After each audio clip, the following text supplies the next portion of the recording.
গতিকে পাদ্য অৰ্ঘ দুটা শব্দ প্ৰয়োগ কৰিছে। পাদ্য মানে ভৰি ধোৱা পানী, অৰ্ঘ মানে মুখ ধোৱা পানী। আমাৰ বেদৰ মতে আমাৰ ভকতক ভৰি ধোৱা পানী টিঙৰ সুখ শান্তি নপান্ত উপায় একো মনে গুণী গান্থি। উগুল থুগুল মন এটা লৈ আছে, ভাবি চিন্তি উত্তৰ বিচাৰি পোৱা নাই। কেনেকৈ আছে? অধু মুখে আছে বসি হুয়া নি শবদ সেইবেলা তেতিয়া সি মিলিল নাৰদ। তললৈ মূৰ কৰি মন মাৰি বহি আছে। ভগৱানে নাৰদক পঠাই দিছে, যোৱা মোৰ ভকত বিপদত পৰিছে, আঙুলিয়াই দিয়া ক'ত ভুল হৈছে। হাতে বিনা যন্ত্ৰ মুখে ৰামৰ নাম, হৃদয়ত কৃষ্ণমূৰ্তি স্ফূৰ্তি অবিশ্ৰাম। নাৰায়ণ নাৰায়ণ আহি গ'ল। অহাৰ লগে লগে ব্যাস সচকিত হৈ গ'ল। নাৰদৰ আনন্দ মূৰ্তি দেখি সচকিত, আহা আহা ব্যাস মানে নাৰদ বুলি মানে পাদ্য অৰ্ঘ আচমনি লৈ আসনত বহুৱাই উদ্দেশ্য ব্যাখ্যা কৰিছে। গতিকে পাদ্য অৰ্ঘ দুটা শব্দ প্ৰয়োগ কৰিছে। পাদ্য মানে ভৰি ধোৱা পানী, অৰ্ঘ মানে মুখ ধোৱা পানী।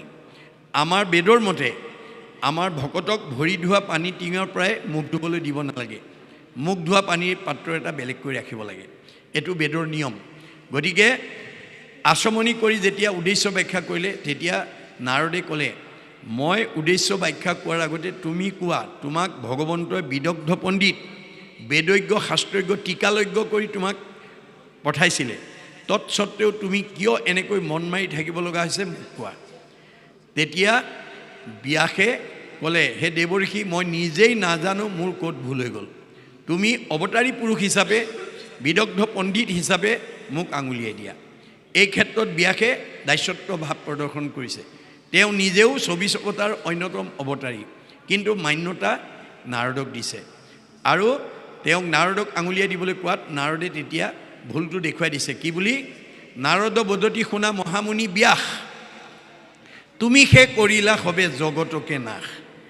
যে তুমি জগতক বিপদহে পৰিচালিত কৰিলা। কিয়? নিৰন্তৰে পশুৰ লোৱাইলা তুমি প্ৰাণ, নাহি মন্দ কৰ্ম আৰু ইহাৰ সমান। তুমি সদায় পশু বলি দি ধৰ্ম আচৰণ কৰিবলৈ দিলা, ইয়াতকৈ আৰু বেয়া কাম নাই। গৰিহিত কৰ্মকো কহিলা ধৰ্ম বুলি, তোমাৰো বচনে লোক নাহিল সমূলি। তুমি এই যুগৰ বিদগ্ধ পণ্ডিত, তুমি কোৱা কথাটো চবেই সঁচা বুলি মানি ল'লে, তুমি বেয়া কামো ভাল বুলি ক'লা, ইয়াতকৈ আৰু মন্দ কৰ্ম নাই। আৰু কি কৰিলা? আকস্মিকে লোকক শিকাইলা হিংসা ধৰ্ম, নুবুজিলা তুমিও বেদৰ তত্ত্ব মৰ্ম। তুমি ৪ বেদ ১৪ শাস্ত্ৰ ১৮ পুৰাণ ৰচনা কৰি তুমি বিভাগী ধৰ্মজ্ঞান জগতৰ লোকলৈ বিলাই দিলা সঁচা, তুমি বেদৰ তত্ত্বটোকে বুজি নাপালা। বেদে কি কৈছিল? যত দেখা ভূত প্ৰাণী সবাহাকে বিষ্ণু মানি, হিংসা এৰি কৰা উপকাৰ। মই চবতে আছোঁ দেই আত্মাৰূপে, পাৰিলে কাৰোবাক উপকাৰ কৰিবা, কাকো হিংসা নকৰিবা। তুমি কিন্তু হিংসা ধৰ্ম শিকাই দিলা। মানুহবিলাক স্বভাৱে লম্পট বিষয়ে অতি অনুৰাগ, স্বৰ্গ পাইব বুলি ৰংগে কাটে সংসচাক। হাঁহ পাৰ ছাগলী বলি দিলে স্বৰ্গ সুখ পায় বুলি ক'লা, চব জঁপিয়াই পৰি।